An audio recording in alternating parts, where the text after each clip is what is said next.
Support comes from the Missouri Forest Products Association, saluting Earth Day on April 22nd with an ongoing commitment to help offset carbon emissions with sustainable harvesting of Missouri forests.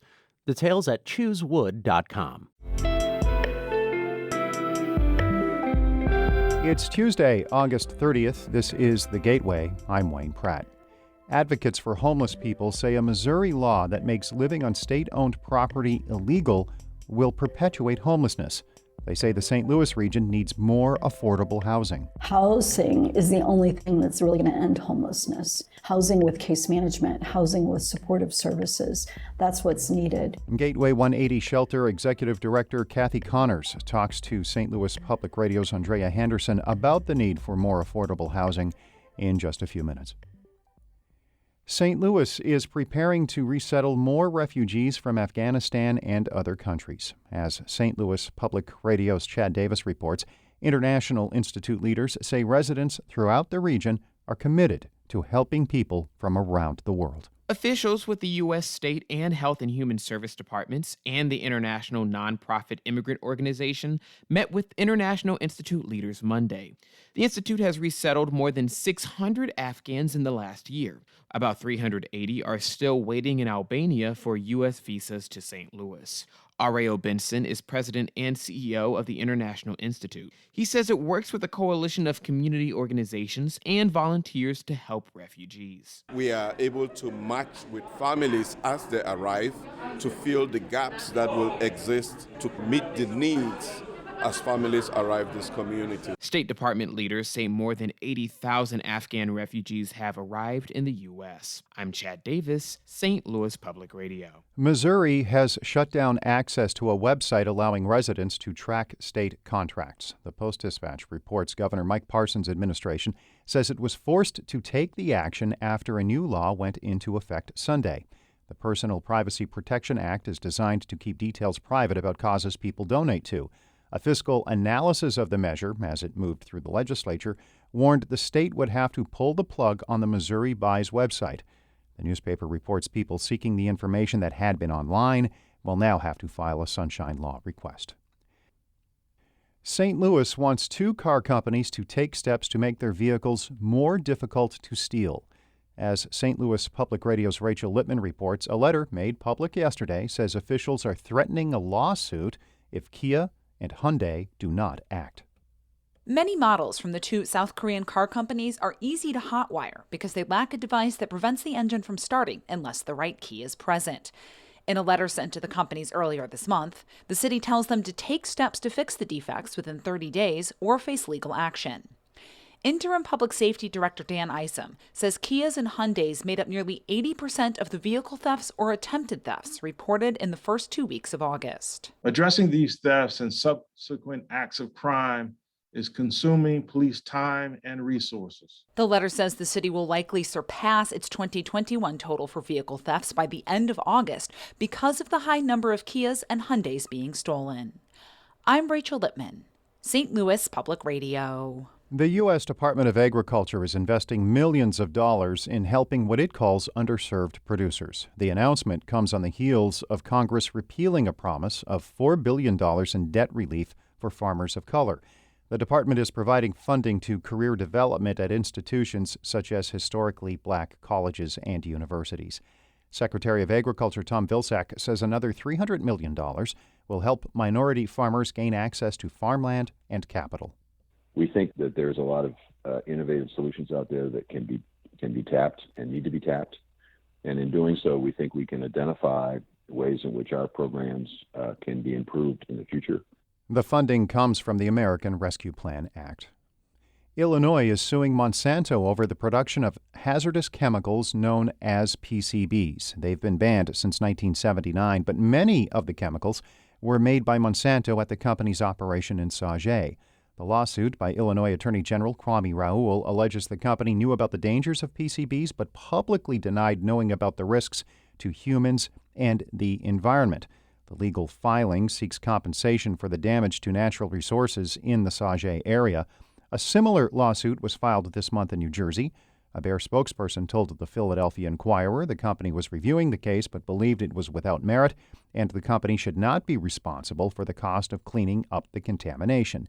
Bear acquired St. Louis area-based Monsanto in 2018.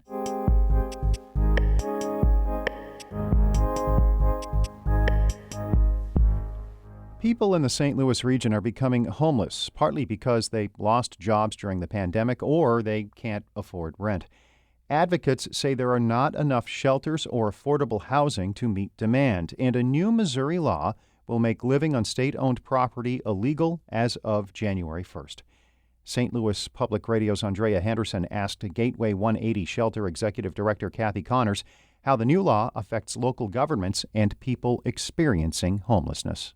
It's almost a bill that's being weaponized to force compliance with the bill, and in that powerful manner of reducing funding.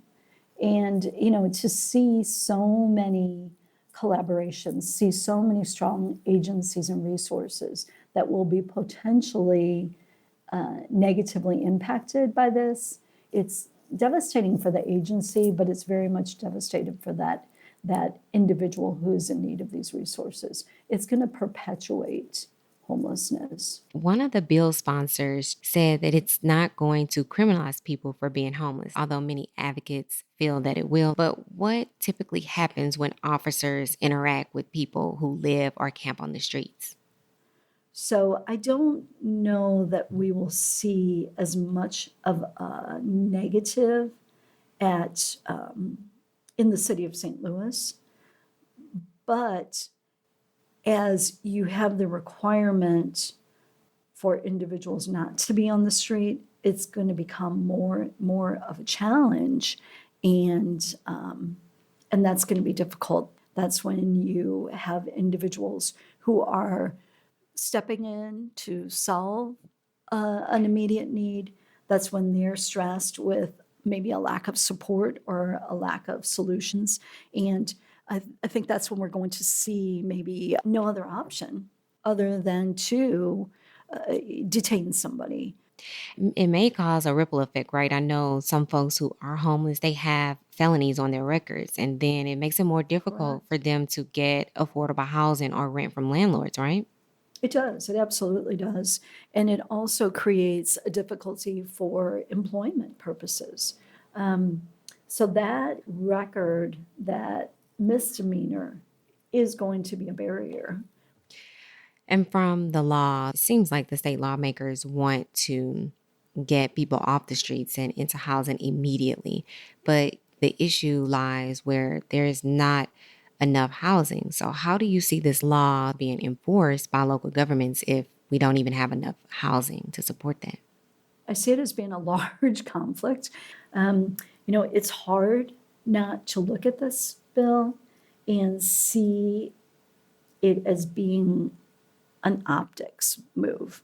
And what I mean by that is that you are removing individuals from the streets. You're removing the appearance of homelessness, but you're not implementing the long-term solutions that are truly going to end homelessness.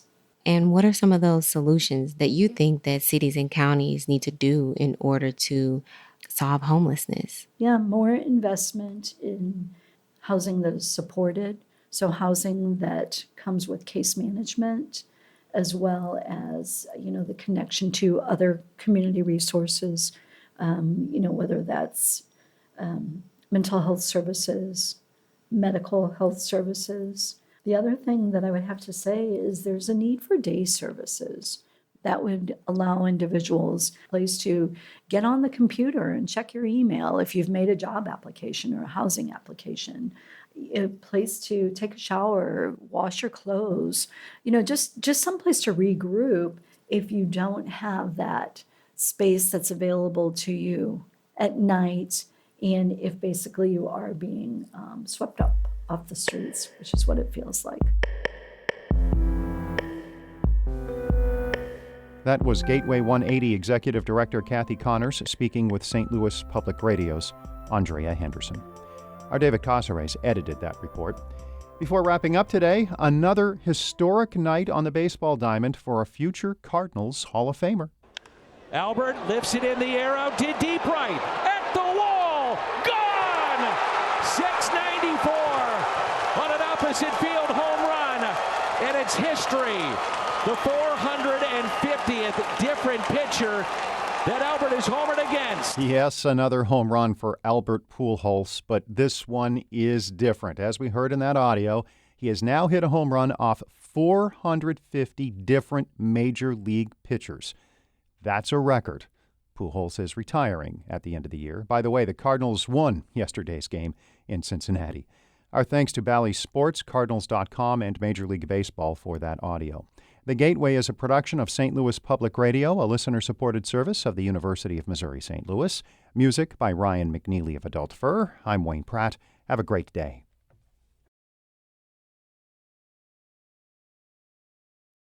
Support comes from the Missouri Forest Products Association, saluting Earth Day on April 22nd with an ongoing commitment to help offset carbon emissions with sustainable harvesting of Missouri forests.